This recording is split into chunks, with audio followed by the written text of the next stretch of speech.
بسم اللہ الرحمن الرحیم اللہم صلی علی محمد وعلی آل محمد وبارک وسلم جزا اللہ عنا محمدا صلی اللہ علیہ وسلم ما هو اہلہ۔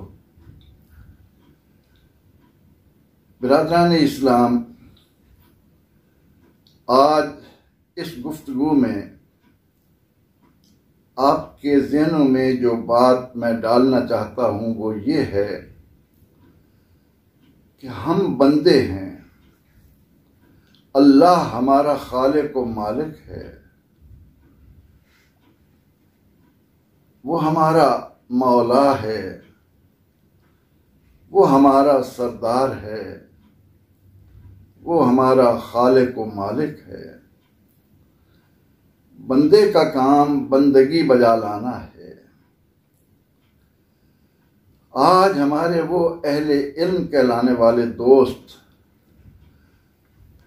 جو لوگوں کے ذہنوں میں یہ بات ڈالنے کی کوشش کر رہے ہیں کہ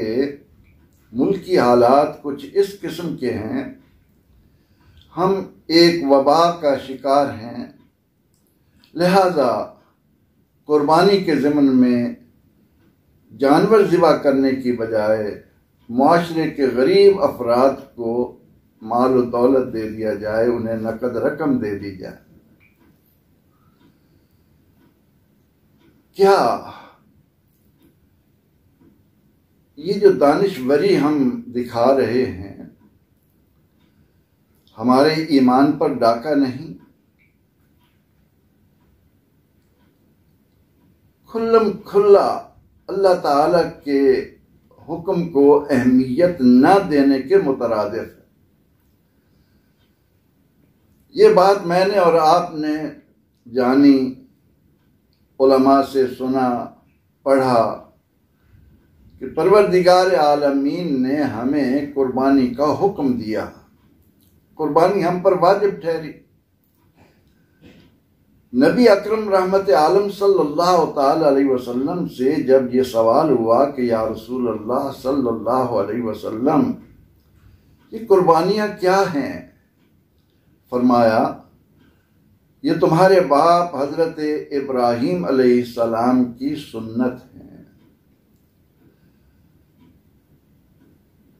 اب آئیے اس بات کی طرف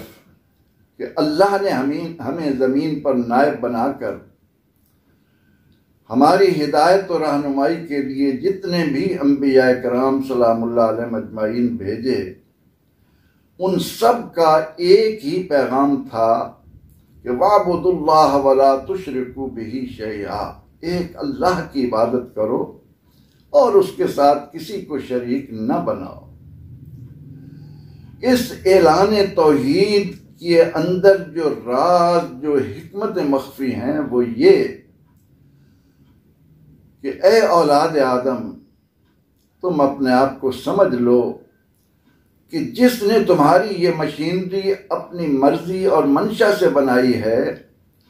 اس کے استعمال کا طریقہ اس سے بہتر اور کوئی نہیں جان سکتا، نہ اس کی طرف رہنمائی کر سکتا۔ ابراہیم علیہ السلام جو ہمارے باپ ہیں، ہوا ابیکم، جنہوں نے ہمارا نام مسلمان رکھا ہے، ہوا سماکم المسلمین۔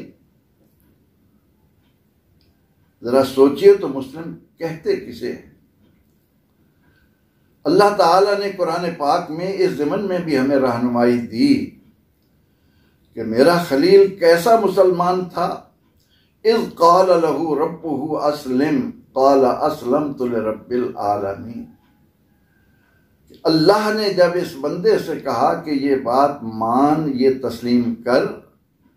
تو انہوں نے اس کا جواب یہ دیا کہ میں اپنے جہانوں کے پروردگار، اپنے رب کے سامنے جھک گیا، میں نے سر خم کر دیا۔ یہ ہے وہ بندگی جو وعبد اللہ میں چھپی ہوئی۔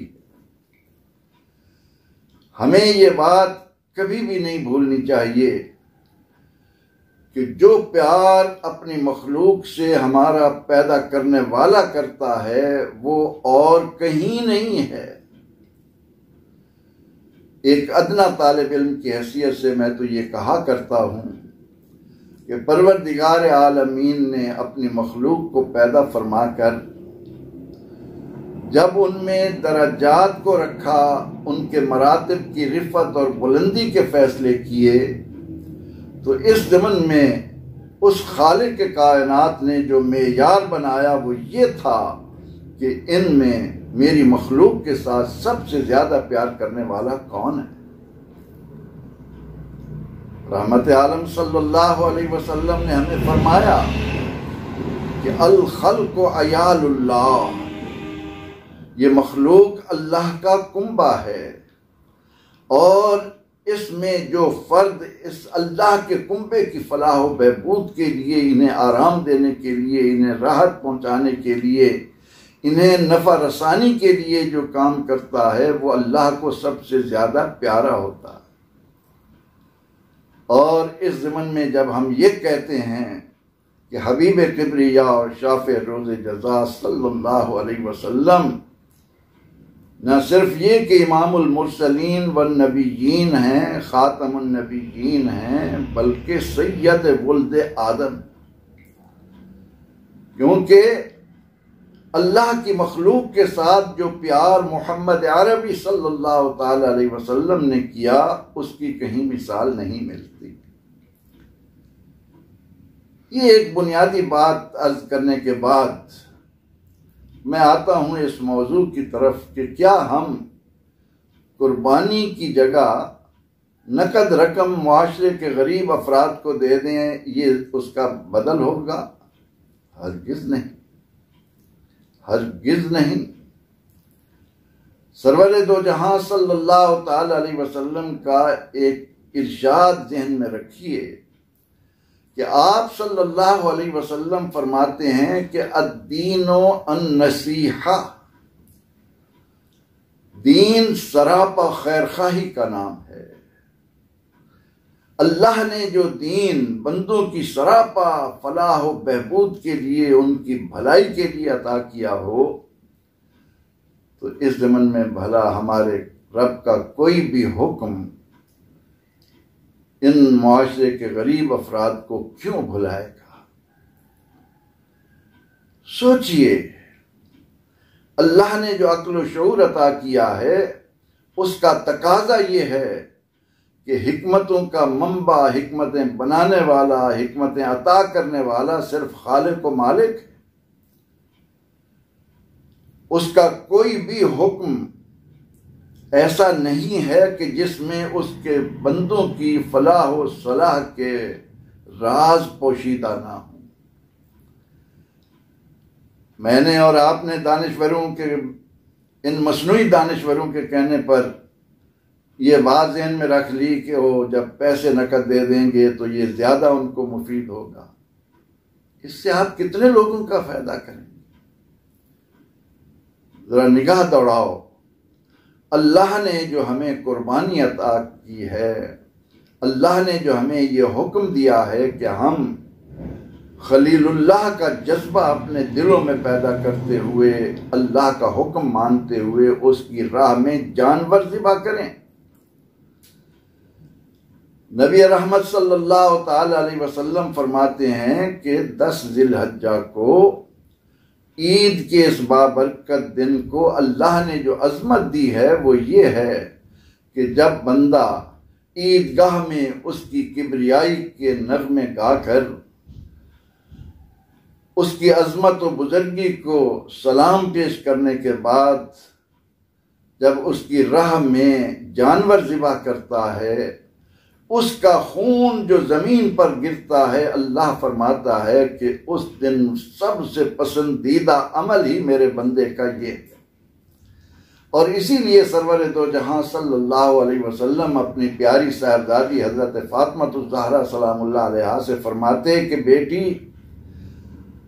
جب تمہاری قربانی کا جانور ذبح ہونے لگے تو اس کے قریب کھڑے ہو جاؤ، کہ جو ہی اس کے خون کا پہلا قطرہ زمین پر گرے گا اللہ تمہیں ہر طرح کی خرابیوں سے پاک کر دے گا، ہر طرح کے گناہوں کو معاف فرما دے۔ وہ تو معصومہ تھیں، محفوظ عن الخطا تھیں، سیدۃ نساء الجنہ تھیں۔ ہمیں سمجھایا کہ میرے جیسا گناہگار جب اللہ کی راہ میں قربانی کے لیے جانور ذبح کرتا ہے تو اس کے خون کا پہلا قطرہ زمین پر گرتے ہی اللہ تعالی مجھے گناہوں سے پاک کر دیتا ہے۔ اس عظمت کو سامنے رکھتے ہوئے اب آئیے ان عقل کے پرستاروں کو، میں تو یہ کہنے سے دریغ نہیں کرتا کہ جو لوگ اللہ اور اس کے رسول صلی اللہ علیہ وسلم کے حکم کے مقابلے میں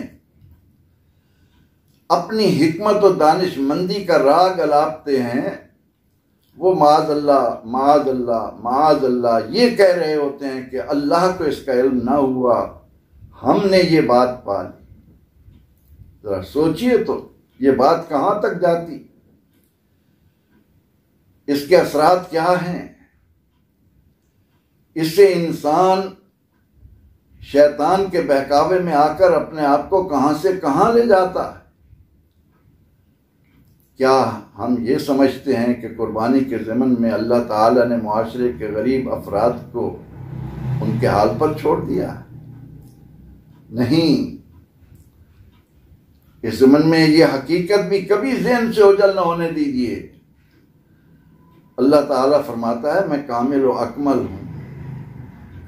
بندے نہ تیرا سجدہ میری رفتیں بڑھا سکتا ہے، نہ تیرے روزے میری شان میں اضافے کا موجب ہیں، نہ تیری قربانیوں کے لیے میں اپنے آپ کو رب قائم رکھنے میں معاذ اللہ محتاج ہوں۔ سارے جن و انس کے نیک ہو جانے سے اس کی شان میں کوئی اضافہ نہیں ہوتا، تمام جن و انس کے نافرمان ہو جانے سے اس کی شان میں کسی طرح کی کمی واقع نہیں ہوتی، وہ کامل و اکمل ہے۔ قل هو اللہ احد اللہ الصمد لم یلد ولم یولد۔ یہ کیا عظمت ہے! فرمایا کہ یہ جو تمہارے اعمال ہیں احصیھا لکم، یہ میں تمہارے لیے گن رکھتا ہوں، اس میں تمہارے لیے مصلحتیں ہیں، تمہارے لیے فوائد ہیں، تمہارے لیے نفع رسانیاں۔ اس ارشاد باری تعالیٰ جو حدیث قدسی کی صورت میں ہمارے سامنے ہے، اس کی روشنی میں آئیے ذرا نگاہ دوڑائیے کہ اللہ تعالیٰ نے قربانی کے ذریعے اولاد آدم کے غرباء کی کس طرح بھلائیاں اس میں رکھی ہیں، ان کی خبر گیری۔ اس میں سب سے پہلے مرحلہ یہ آتا ہے کہ جانور پالے جاتے ہیں، اور آپ ذرا چل پھر کر جائزہ لیجئے، منڈیوں میں پہنچ کر دیکھیے کہ وہاں آپ کو ایسے غرباء کی ایک کثیر تعداد ملے گی جنہوں نے پورا سال قربانی کا جانور بیچنے کی خاطر اس کی دیکھ بھال محض اس لیے کی کہ جب قربانی کے دن یہ بکے گا، اس سے کچھ رقم حاصل ہوگی اور اس رقم کی بدولت میں اپنی فلاں ضرورت پوری کر سکوں۔ اور یہ وہ لوگ ہیں کہ جن کے ظاہری حالت کو دیکھ کر کوئی یہ نہیں کہے گا کہ یہ غریب ہیں، ان کو روٹی نہیں مل رہی ہوگی، ان کی خدمت کریں، مگر پروردگار عالمین جانتا ہے۔ اب اس سے جب ہم آگے چلتے ہیں، یہ جانور جب منڈی میں پہنچے،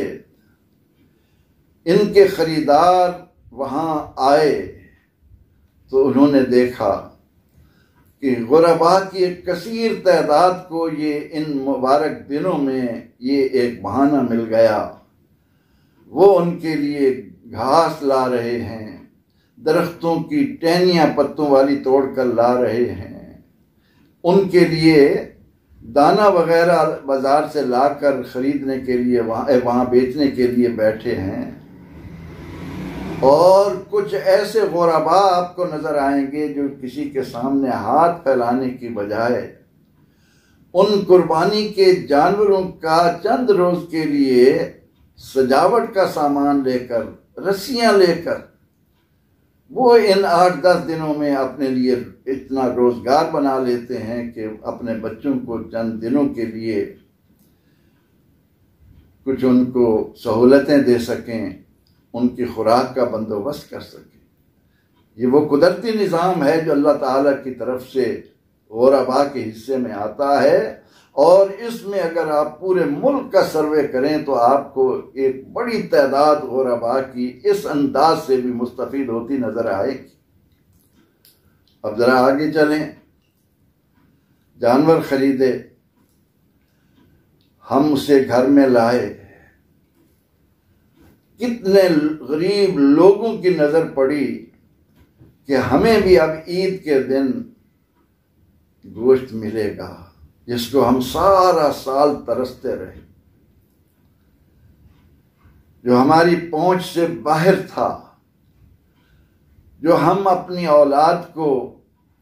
ان کے جسمانی ضرورتوں کی تکمیل کے لیے نہ دے سکے، آج یہ بھی ہماری اپروچ میں آئے گا، ہمیں ملے گا۔ اور بعض ایسے غربا بھی آپ کو ملیں گے کہ جو ان دنوں میں اللہ تعالیٰ کی ایک نعمت سے اس طرح مستفید ہوتے ہیں کہ قربانی کے دنوں میں ملے ہوئے گوشت کو خشک کر کے پورے سال کے لیے اپنے پاس سنبھال لیتے ہیں۔ یہ رواج حضور سید عالم صلی اللہ علیہ وسلم کی بعثت سے قبل بھی معاشرے کے غریب لوگوں میں پایا جاتا تھا، بلکہ اس ضمن میں آپ کے ایمان کی حلاوت کو محمیز لگاتے ہوئے عرض کروں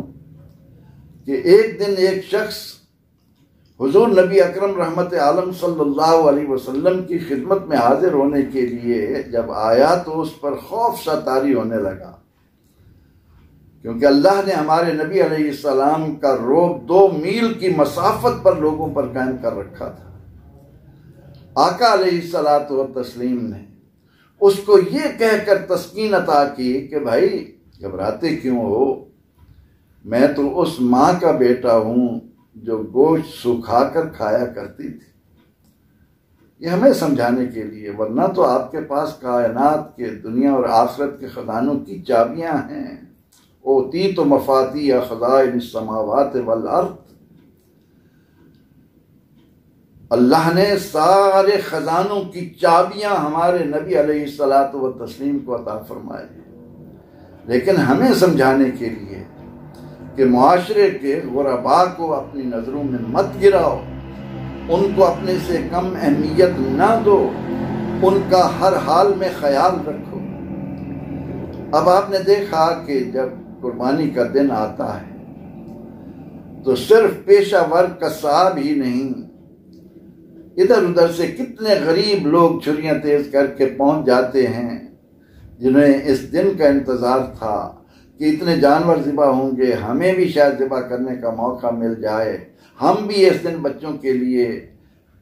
کچھ رقم حاصل کر لیں گے، ان کو کوئی اچھا لباس دے سکیں گے، ان کو اچھی خوراک دے سکیں گے۔ کبھی کسی کے خیال میں آتا ہے کہ یہ ٹولیوں کی صورت میں آئے ہوئے غربا کی کثیر تعداد جو محض اس لیے اپنے گھر سے نکلی ہے کہ آج جانور ذبح کر کے ہم بھی کچھ کمائیں گے۔ اب اس سے آگے آپ دیکھیں کہ جو جانور ہم ذبح کرتے ہیں اس کے جسم کے کچھ حصے ایسے ہوتے ہیں کہ جنہیں ہم دیکھنا بھی گوارا نہیں کرتے، لیکن غربا انہیں اکٹھا کر کے سال بھر کی روزی جمع کر لیتے ہیں۔ میری مراد ہے جانوروں کے رودے۔ یہ بہت بڑی انڈسٹری کی صورت اختیار کر جاتی ہے، اس سے کتنے ہی غربا کے روزگار کا مسئلہ وابستہ ہے۔ پھر جانوروں کے جو چمڑے ہیں، ان کی جو کھالیں ہیں، کسی کی نظر اس بات کی طرف بھی گئی کہ اللہ تعالیٰ نے اس میں کتنے غریبوں کے لیے روزی رکھی ہے۔ کچھ لوگ اس کام پر مامور ہیں، غریب سے غریب لوگ آپ کو نظر آئیں گے جو ان کھانوں کو نمک لگا رہے، جو ٹینریز میں ان کو جمع کرنے پر لگے ہوئے ہیں، اور پھر اس چمڑے کی بدولت جو صنعت وجود میں آتی ہے جس سے جوتے بنتے ہیں، یہ ہماری واسکٹیں بنتی ہیں اور اس سے کئی کام لیے جاتے ہیں، وہاں کیا سارے مالدار لوگ کام کر رہے؟ مختصراً کہنا یہ تھا کہ ایسے مواقع پر اس طرح کے لوگ جو اپنے آپ کو دین کا بہت بڑا عالم سمجھ کر، اس کو سمجھنے والا بن کر، ہمدرد بن کر آتے ہیں اور اس طرح کے مشورے دیتے ہیں، وہ معاذ اللہ سے یہ کہہ رہے ہوتے ہیں کہ اے ہمارے پروردگار، تجھے یہ حکمت نظر نہیں آئی تھی، معاذ اللہ ہم نے اس کو اجاگر کیا، العیاذ باللہ العیاذ باللہ۔ تو کہنا یہ ہے کہ میری اور آپ کی پوری اولاد آدم کی صلاح و فلاح کی حقیقتیں اللہ کے حکم کے آگے اسی طرح گردن جھکانے میں ہیں جس طرح وہ حکم دے رہا ہے۔ یہی انسانیت کا تقاضا ہے، یہی چیز انسانیت کو شرف عطا کرتی ہے۔ اس سے ہٹ کر تاریخ انسانی بھری پڑی ہے جن لوگوں نے اور راہیں اختیار کی، تھوڑی دیر کے لیے تو ہو سکتا ہے کہ لوگوں کی آنکھیں چدھیا گئی ہوں کہ دیکھو جی انہوں نے کیسی بات نکالی، اس سے کیا فوائد ملے، لیکن نتائج کے اعتبار سے وہ تباہ کن ثابت ہوئے۔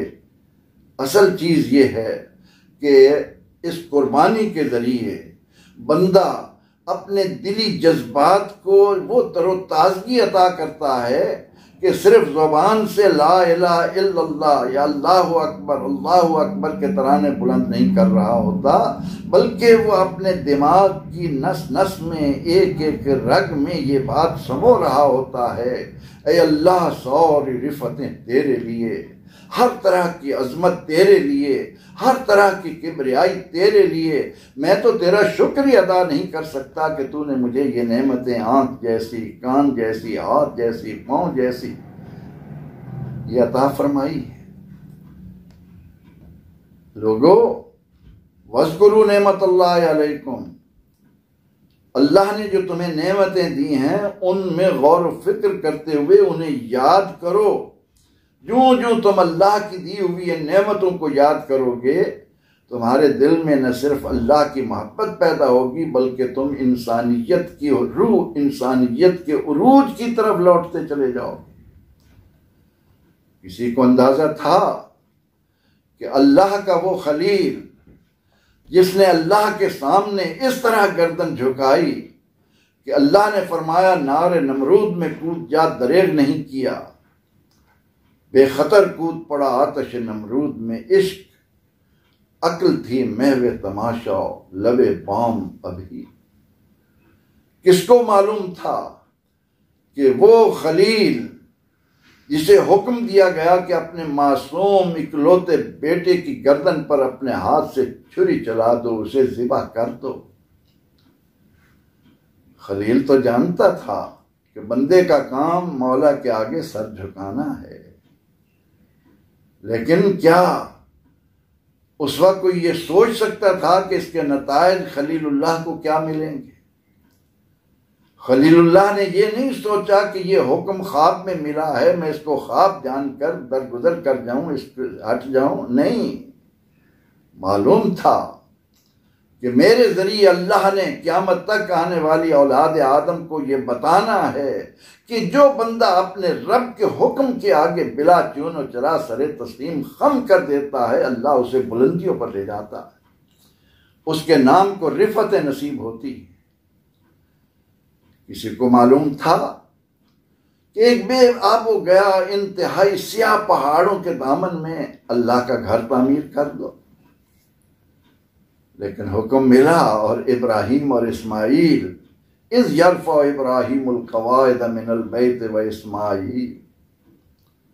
آج وہ گھر ابراہیم اور اسماعیل کی عظمتوں کو کس طرح دنیا کے سامنے روشن کر رہا ہے۔ غرضے کہ خلیل اللہ کا ایک ایک اٹھایا ہوا قدم انسان کو یہ بتا رہا ہے کہ اللہ کی طرف سے آنے والے ہر حکم کے آگے تو گردن جھکاتا جا، کہیں بھی خسارہ نہیں پائے گا، کہیں بھی کوئی وبا تجھے نہیں گھیرے گی، کہیں بھی کوئی مصیبت تیری راہ میں نہیں آئے گی۔ یہ ساری مشکلیں، یہ ساری پریشانیاں، یہ سارے دکھ، یہ سارے وقتی طور پر انسان کو ڈپریشن میں مبتلا کر دینے والے جو اقدامات ہیں، یہ صرف اور صرف اللہ کے حکم سے سرتابی کی وجہ سے ہیں۔ اہل ایمان قربانی ہو، روزہ ہو، نماز ہو، زکوٰۃ ہو، جو بھی احکامات ہمیں اپنے رب تعالیٰ کی طرف سے مل رہے ہیں، ہمارا کام ان کے سامنے گردن جھکانا ہے۔ اور یاد رکھ، تاریخ کا نچوڑ، تاریخ کا جو اٹل فیصلہ ہے وہ یہ کہ تو از حکم داور گردن مپیچ، گردن نہ پیچت ز حکم تو ہیچ۔ بندے تو اللہ کے سامنے جھک جا، اللہ کی ساری مخلوق تیرے زیر قدم ہوگی۔ وہ کیا عالم تھا، اللہ کی مانتے تھے جس طرح رسول اللہ صلی اللہ علیہ وسلم نے فرمایا، اور پھر کائنات کی کوئی چیز ان کی راہ میں رکاوٹ نہیں بنتی تھی، ان کا راستہ نہیں روکتی تھی، اور وہ حیات جاوداں پا گئے کہ آج ہماری زبانوں پر جب بھی ان کا نام آتا ہے تو بے اختیار نکلتا ہے رضی اللہ عنہم ورضوا عنہ۔ گفتگو کا خلاصہ یہ ہے کہ میں نے اپنے ان ٹوٹے پھوٹے لفظوں کی صورت میں آپ کے سامنے یہ حقیقت رکھی ہے کہ انسان کی ساری مصلحتیں، اس کے سارے فوائد، اس کی ساری بھلائیاں اللہ تعالیٰ کے حکم کو بغیر کسی تردد کے تسلیم کرنا ہے، اس پر عمل کرنا ہے۔ رسول اللہ کے غلام تم بنتے چلے جاؤ، کائنات کی ہر شے تمہاری غلام بنا دی جائے گی، تمہارے زیر نگیں آ جائے گی، تمہیں عظمتیں ملیں گی، تمہیں رفتیں ملیں گی۔ لہذا مومن ہونے کا تقاضا یہ ہے کہ جو صورت بھی بنے قربانی دینے کی بنے، اس سے انحراف کی ہر صورت